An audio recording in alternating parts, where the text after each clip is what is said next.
গ্রামের উত্তর দিকে একটা পুরনো খাল, খাল পাড়ে কয়েকটা তাল গাছ, একটা নড়বড়ে বাঁশের সাঁকো, আর তার পাশেই তিনজন কিশোর কিশোরী, ঋদ্ধি, রূপম আর নেহা। ওরা বসে গল্প করছে।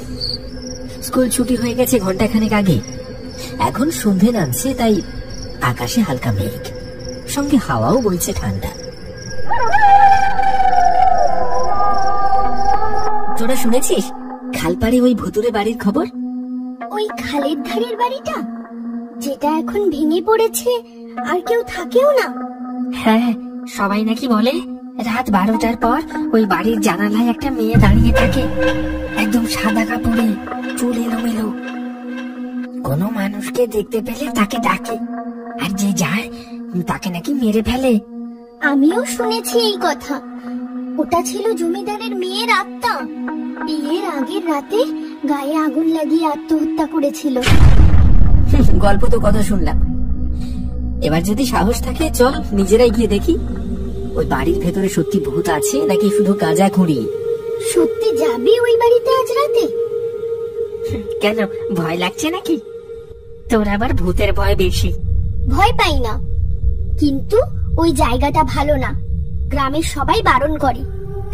তাই তো বলছি, আজ তিনজনে যাব, গিয়ে দেখবো সত্যি ভূত আছে নাকি সবাই গাঁজা খুঁড়ি বলে বেড়ায়। ঋদ্ধি, রূপম আর নেহা তিনজনই ছোটবেলা থেকেই পাশাপাশি বাড়িতে বড় হয়েছে। এই গ্রামে তাদের নাম সবাই জানে, চঞ্চল, কৌতূহলী আর একটু বেপরোয়া।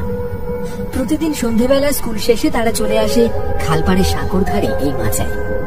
সেখানে গল্পের ফাঁকে হাসি, খুনসুটি আর মাঝে মাঝে ভয়ঙ্কর ভূতের গল্প। আজও ঠিক তেমনই সন্ধ্যা, আকাশে মেঘ করেছে, বাতাসে এক অদ্ভুত ঠান্ডা গন্ধ।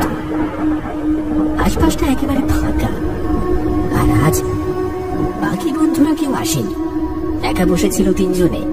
হঠাৎই কথার মাঝখানে উঠে আসে সেই খালপাড়ে ভাঙা বাড়িটার নাম। একটা পুরনো ভাঙাচোরা বাড়ি, যেটা ঘিরে বছরের পর বছর ধরে চলে আসছে ভয়ানক সব কানাঘুষো। লোকের মুখে শোনা যায় ওই বাড়িতে রাত হলেই জ্বলে ওঠে আলো।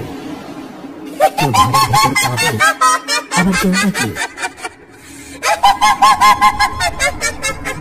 ডাকি সুরে করে ডাকে, যে যায় আর ফিরে আসে না। ঋদ্ধি, রূপম আর নেহা তাদের চোখে ভয় নেই, তারা এইসব কথা হেসে উড়িয়ে দেয়। বরং এইসব ভূতের গল্প শুনে তাদের কৌতূহল আরো বাড়ে। আজ তারা সিদ্ধান্ত নেয় নিজেরাই দেখে আসবে সত্যি কোনো ভূত আছে কি নেই।